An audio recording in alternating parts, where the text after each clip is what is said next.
चलिए सीधे आज के इस विश्लेषण में उतरते हैं। धूल का गुबार, भारी मशीनें और एक ऐसा शोर जो सच में बहरा कर दे। एक कंस्ट्रक्शन साइट का माहौल बिल्कुल ऐसा ही होता है। आज की हमारी ये चर्चा उसी शोर के बीच हर दिन काम करने वाले एक ग्राउंड वर्कर के इर्द गिर्द घूमेगी और हम समझेंगे कि कैसे पर्दे के पीछे काम करने वाला विज्ञान हर दिन हर पल उसकी सुरक्षा कर रहा होता है।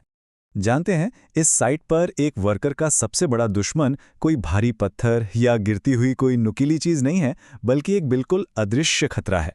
सवाल यह है कि कंस्ट्रक्शन साइट पर आखिर कितना शोर बहुत अधिक माना जाता है। ये शोर एक ऐसा विलन है जो साई की तरह हमारे वर्कर का पीछा करता है और बिना दिखाई दिए उसे गंभीर नुकसान पहुंचा सकता है। अब जरा इस नंबर पर गौर करें, 140 डेसिबल। जब कोई भारी भरकम जैक हैमर कंक्रीट से टकराता है तो खतरे का असली स्तर समझ में आता है। इस तरह के इंपैक्ट नॉइस की अधिकतम सुरक्षित सीमा यही 140 डेसिबल होती है। अगर दबाव इससे जरा भी ऊपर गया तो समझ लीजिए कि हवा का दबाव वर्कर के कानों पर किसी भारी हथौड़े की तरह वार करता है, जिससे सुनने की क्षमता तुरंत और हमेशा के लिए खत्म हो सकती है। तो यहां समझने वाली सबसे जरूरी बात यह है कि इस शोर को मापने के पैमाने भी अलग अलग हैं।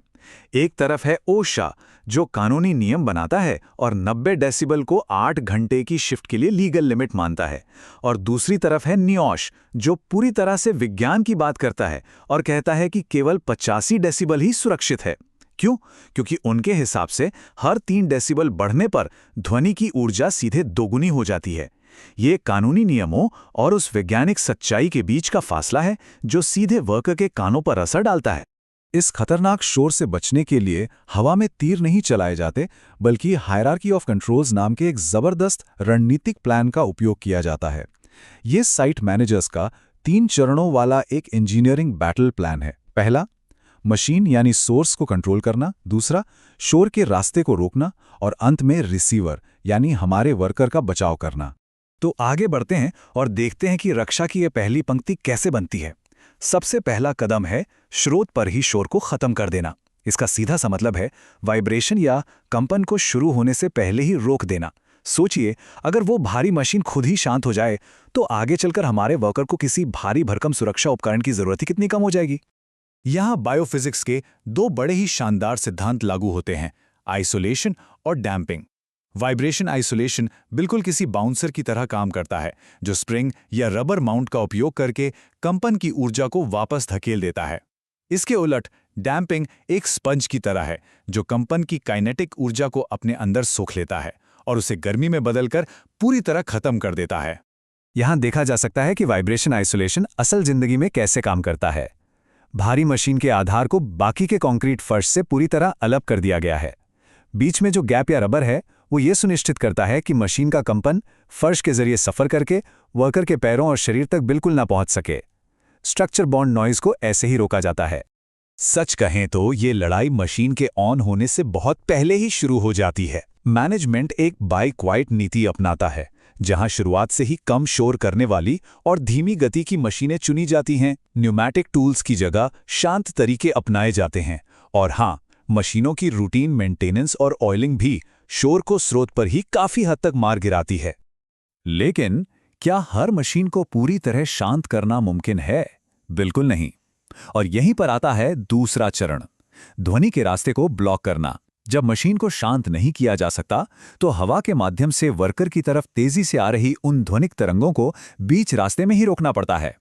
यही वो सटीक पल है जहां खतरा अपने चरम पर होता है। एक हाई फ्रीक्वेंसी शोर सीधे हथौड़े से निकलकर बिना किसी रुकावट के सीधे वर्कर के कानों तक पहुंच रहा है। हवा में इस शोर का रास्ता एकदम सीधा और जानलेवा है। यहां पर तुरंत कुछ करने की जरूरत होती है। और ये दृश्य बड़ी ही खूबसूरती से समझाता है कि कैसे एक इंजीनियरिंग बैरियर या साउंड इंसुलेटिंग हुड इस पूरे खेल को पलट देता है। अंदर की तरफ लगा एब्जॉर्बिंग मटेरियल ध्वनि की तरंगों को वर्कर के कानों तक पहुंचने से पहले ही या तो मोड़ देता है या पूरी तरह सोख लेता है। ये एक ढाल है जो शोर को भटका देती है। रास्ते को ब्लॉक करने के लिए साइट पर कई तरह की तकनीकें लगाई जाती हैं। साउंड इंसुलेशन के लिए घने कंक्रीट का उपयोग करके ध्वनि को रोका जाता है, या छिद्रपूर्ण पोरस मटेरियल के जरिए ध्वनि को गर्मी में बदल दिया जाता है। मशीनों के चारों ओर एंक्लोजर यानी दीवारें बनाना या फिर शोर और वर्कर के बीच पार्टीशन लगाना, ये सभी तरीके साइट का पूरा अकोस्टिक माहौल ही बदल कर रख देते हैं। अब हम पहुंच गए हैं रक्षा के अंतिम चरण पर, रिसीवर की रक्षा। जब मशीन का शोर कम ना हो सके और हवा में रास्ते को रोकना भी पूरी तरह काम ना आए, तब सीधे उस इंसान पर फोकस किया जाता है जो उस शोर के बीच खड़ा है। ये हमारे वर्कर के लिए डिफेंस की आखिरी लाइन है। यहीं पर एंट्री होती है एडमिनिस्ट्रेटिव कंट्रोल्स की। साइट मैनेजर्स नियमों का उपयोग करके वर्कर को खतरे से फिजिकली दूर रखते हैं। जैसे सबसे ज्यादा शोर वाले काम रात के शिफ्ट में डालना जब कम लोग हों, कर्मचारियों की ड्यूटी रोटेट करना ताकि कोई एक व्यक्ति लंबे समय तक शोर में ना रहे, और कानों को रिकवर होने के लिए शांत क्षेत्र प्रदान करना।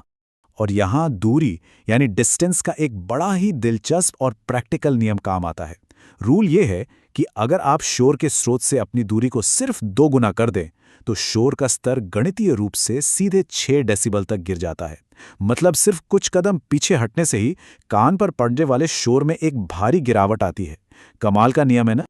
अब बात करते हैं पर्सनल प्रोटेक्टिव इक्विपमेंट यानी पीपीई की। एयर प्लग्स और एयर मफ्स पहनना जरूरी तो है, लेकिन एक बात बिल्कुल साफ होनी चाहिए। अगर हम पूरी तरह से सिर्फ पीपीई पर निर्भर हैं, तो इसका सीधा मतलब है कि हमारे बाकी सारे इंजीनियरिंग कंट्रोल्स फेल हो चुके हैं। इसीलिए इसे हमेशा बचाव का आखिरी विकल्प यानी लास्ट रिजॉर्ट ही माना जाना चाहिए। जब साइट पर शोर का स्तर 85 डेसिबल के एक्शन लेवल को छू लेता है, तो कानून के तहत एक अनिवार्य सुरक्षा जाल ट्रिगर हो जाता है। इसे हियरिंग कंजर्वेशन प्रोग्राम कहा जाता है। ये एक ऐसा सेफ्टी नेट है जो ये सुनिश्चित करता है कि खतरे के स्तर पर पहुंचते ही वर्कर के स्वास्थ्य की निगरानी बिना किसी देरी के शुरू हो जाए।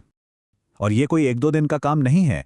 कार्यस्थल पर शोर की लगातार निगरानी, हर वर्कर का सालाना हियरिंग टेस्ट, उन्हें मुफ्त में बेहतरीन हियरिंग प्रोटेक्टर देना और शोर से होने वाले खतरों पर हर साल ट्रेनिंग देना, ये लगातार चलने वाली प्रक्रिया सुनिश्चित करती है कि उस ग्राउंड वर्कर के कानों की सुरक्षा उसके पूरे करियर के दौरान सालों साल बनी रहे। तो अगली बार जब किसी कंस्ट्रक्शन साइट के पास से गुजरें और जैक हैमर की वो कानों को सुनकर देने वाली आवाज सुनाई दे, तो क्या आपको केवल शोर सुनाई देगा, या फिर आप उस जटिल भौतिक विज्ञान, उन सख्त नियमों और उस हायरार्की ऑफ कंट्रोल्स को भी महसूस कर पाएंगे जो एक वर्कर को बचाने के लिए चुपचाप अपना काम कर रहे हैं? आज के इस विश्लेषण में बस इतना ही। उम्मीद है अब आप उस अदृश्य इंजीनियरिंग को भी देख पाएंगे।